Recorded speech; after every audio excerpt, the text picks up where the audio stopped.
আমরা আর কোনো কিছু যাচ্ছি না, আমাদের বাচ্চাই ফেরত আসলে ভালো হয়।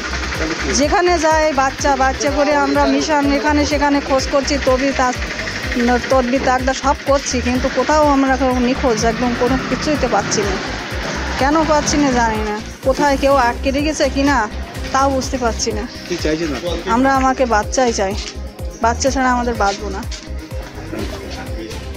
আমরা আমিও তো এই 10-20 দিন এখানে পড়ে রয়েছি, সংসার ফেলে আজকে ভাইপোর জন্য এখানে পড়ে রয়েছি। ভাইপো চাই। মিশনের মাস্টারদের বিরুদ্ধে, যারা ম্যানেজমেন্টের দায়িত্বে আছে তাদের বিরুদ্ধে আমার মূল অভিযোগ। কারণ আমার ছেলে 6 ডিসেম্বর চলে যাওয়ার পর 4খানা চিঠি লিখে গেছে, টোটাল চিঠিটাই দুটো মাস্টারের বিরুদ্ধে, সজিবুল এবং ফিরোজ স্যার।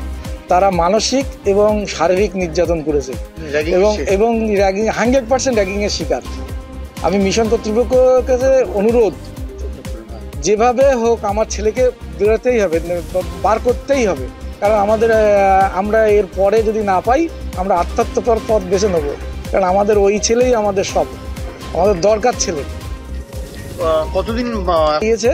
6 তারিখ সকালবেলা 5টা 38-এ বেরিয়ে গেছে, সিসিটিভি ফুটেজ দেখা গেছে। তারপরে থেকে আজকে জানুয়ারির 3 তারিখ, আজ এই 27-28 দিন, তার কোনো নিশানাই পাচ্ছি না আমরা।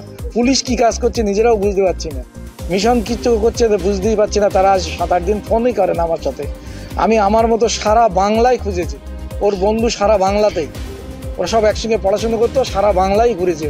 তারপর দিন ওর সহপাঠী দিয়েছিল, তারপরে তারা একদিন পরে তারা ফোন করেছিল এবং এক্সপ্লেনেট কলকাতা মানে মেট্রো রেল স্টেশন থেকে ওদের ফোন করেছিল, ফোন করে ওদের নিয়ে যাওয়া হয় থানায়।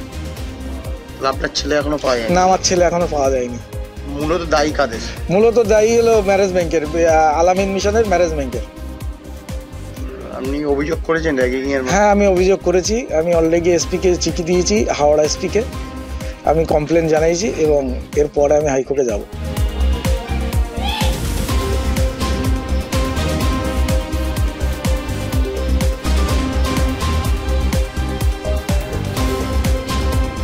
আমাদের ভিডিও ভালো লাগলে লাইক এবং শেয়ার করুন। কমেন্ট সেকশনে গিয়ে জানান আপনাদের মতামত। আরও ভিডিও পেতে আমাদের চ্যানেল সাবস্ক্রাইব করুন এবং প্রতি মুহূর্তে খবরের আপডেট পেতে প্রেস করুন বেল আইকন।